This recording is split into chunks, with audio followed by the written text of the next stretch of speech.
नमस्कार दोस्तों।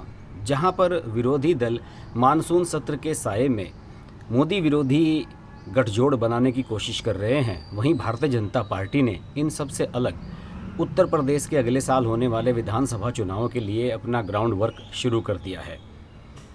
जेपी नड्डा और योगी आदित्यनाथ दोनों दिल्ली में हैं और उन दोनों ने उत्तर प्रदेश के सांसदों के साथ सीधे संवाद का सिलसिला शुरू किया है। इसकी पहली कड़ी में 28 जुलाई की रात को डिनर आयोजित किया गया कॉन्स्टिट्यूशन क्लब में, जिसमें पश्चिम प्रांत के और वेस्ट के जो उत्तर प्रदेश के सांसद हैं उन्हें बुलाया गया था।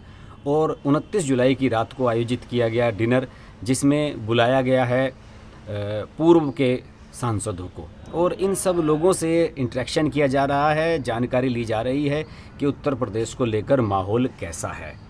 ख़ास तौर से इसमें योगी आदित्यनाथ की मौजूदगी बड़ी दिलचस्प है। योगी आदित्यनाथ 2-3 दिन के लिए दिल्ली में हैं और इन सब की जो एक मीटिंग चल रही है इस पूरे प्रकरण में, उसमें ये फाइंड आउट करने की कोशिश की जा रही है कि आने वाले समय में जब उत्तर प्रदेश में विधानसभा का चुनाव होगा, पार्टी के सामने क्या सीन बनकर निकल कर आएगा। और 28 जुलाई की शाम को जो कार्यक्रम आयोजित किया गया, जो डिनर हुआ, उसके आयोजक थे एसपी सिंह बघेल, आगरा वाले सांसद, जो अभी हाल ही में केंद्र में मंत्री बनाए गए हैं।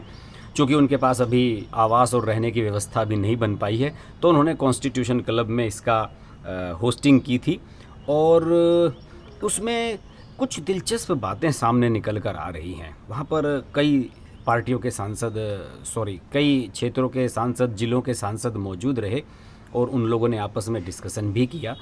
और साथ ही साथ जगत प्रकाश नड्डा ने और योगी आदित्यनाथ ने सभी लोगों से ये भी कहा कि जो मिनिस्टर्स बने हैं वो अपने क्षेत्र में पार्टी के लिए काम और ज़्यादा तेज़ी से करें।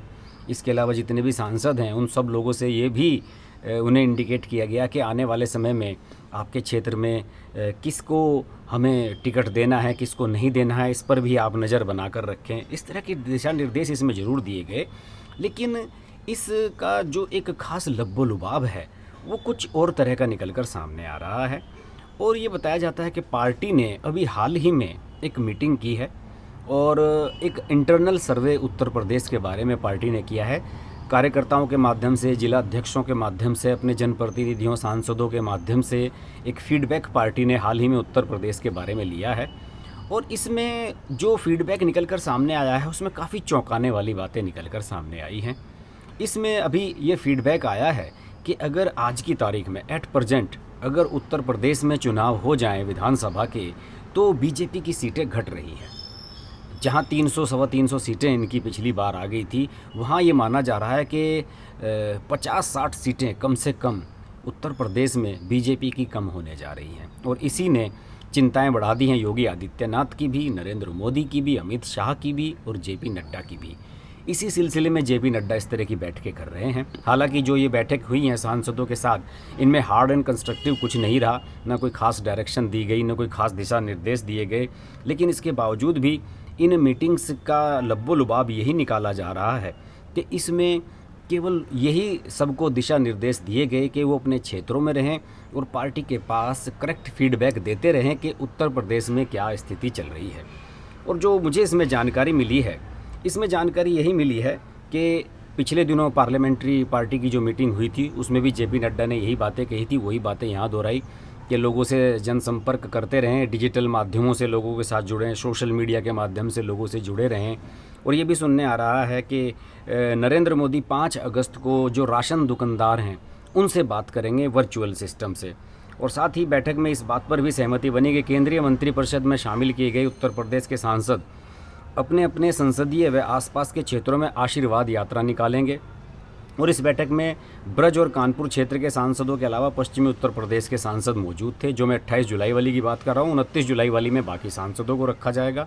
भाजपा के राष्ट्रीय उपाध्यक्ष और उत्तर प्रदेश के प्रभारी राधा मोहन सिंह, जो कि रहने वाले तो बिहार के हैं लेकिन अब बस गए हैं उत्तर प्रदेश में ही, और जब से यहाँ के प्रभारी बनाए गए हैं भाई यहाँ से छोड़कर नहीं जा रहे हैं। मुझे लगता है कि उत्तर प्रदेश की मिठाई और दावतें उन्हें बहुत पसंद आ रही हैं। राधा मोहन सिंह अब बिल्कुल पूरी तरह से यूपी के हो चुके हैं, बिहार के भूल जाइए, वो अब यहाँ के प्रभारी बन गए हैं। शायद प्रदेश अध्यक्ष भी इतना नहीं घूमते होंगे जितना राधा मोहन सिंह घूम रहे हैं।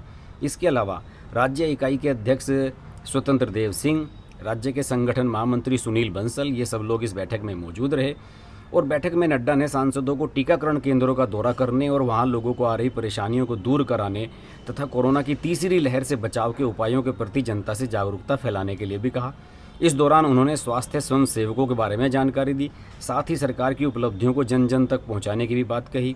मेरठ के सांसद राजेंद्र अग्रवाल भी इस मीटिंग में मौजूद रहे और उनके हवाले से एक खबर छपी है अखबार में। उसमें लिखा है कि बैठक में केंद्र व राज्य सरकार द्वारा किए गए विकास कार्यों के बारे में सांसदों को विस्तार से बताया गया और उन्हें कहा गया कि इस विकास कार्य को आप जनता तक पहुंचाएं। इस बारे में पश्चिमी उत्तर प्रदेश के बारे में एक फीडबैक और भी आया है। अभी हाल ही में मेरी मुलाकात कुछ रालोद के नेताओं से और समाजवादी पार्टी के नेताओं से हुई, तो उसमें आप सबको पता है कि राष्ट्रीय लोकदल और समाजवादी पार्टी पश्चिमी उत्तर प्रदेश में अलायंस करेगी। राष्ट्रीय लोकदल वैसे भी पश्चिमी उत्तर प्रदेश की ही पार्टी है और किसान आंदोलन ने एक तरीके से राष्ट्रीय लोकदल को रिवाइव किया है, जो बिल्कुल शून्य थी, ना उनका कोई विधायक था ना उनका कोई सांसद था।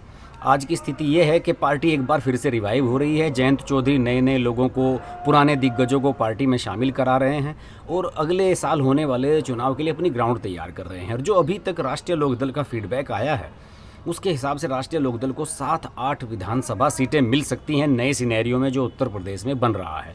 और इस हो सकता है कि समाजवादी पार्टी की भी कुछ सीटें बढ़ें, जैसे कि पश्चिमी उत्तर प्रदेश में कई मुजफ्फरनगर और शामली और बागपत, इन जिलों में हाथरस, मथुरा, इनमें कुछ सीटें राष्ट्रीय लोकदल के खाते में जाने के आसार अब बन गए हैं। तो इसी बात से बीजेपी चिंतित है और वो लगातार बैठकें कर रही है। देखते हैं ये स्ट्रेटजी जेपी नड्डा की उत्तर प्रदेश में कितनी कामयाब होती है। राधा मोहन सिंह जो कि महीनों से यहाँ जमे हुए हैं, देखते हैं वो किस तरह की रणनीति लेकर आते हैं। और ये भी देखते हैं कि सुनील बंसल जो संगठन मंत्री हैं वो किस तरीके से यहाँ पर प्रत्याशियों का चुनाव करते हैं। उत्तर प्रदेश को लेकर मैंने एक नई सीरीज़ शुरू की है वीडियोस की, उसके ये कई एपिसोड अब तक आप देख चुके हैं। पर वैसे तो मैंने उत्तर प्रदेश के 2022 के चुनाव को मद्देनज़र रखते हुए 100 से अधिक वीडियो बनाए हैं। उनकी एक प्लेलिस्ट अलग से तैयार है, आप लोग चाहें तो उसे देख सकते हैं। अगर आपको मेरे उत्तर प्रदेश से जुड़े हुए वीडियो अच्छे लगते हैं तो प्लीज़ डू शेयर, लाइक करें इनको, कमेंट के माध्यम से मुझे फीडबैक दें। अगर चैनल को सब्सक्राइब नहीं किया है तो तुरंत सब्सक्राइब कर लें, नोटिफिकेशन के लिए बेल आइकन प्रेस कर लें, क्योंकि मैं लाइव आता हूँ। जब मैं लाइव आऊँगा तो फिर आप मेरा नोटिफिकेशन नहीं ले पाएंगे और मुझसे नहीं जुड़ पाएंगे। देखते रहिए हर्ष की बात लाइव। नमस्कार। अगर आपको हमारी वीडियो पसंद आई तो वीडियो को लाइक करें, चैनल को सब्सक्राइब करें और नोटिफिकेशंस के लिए बेल आइकन को प्रेस करें।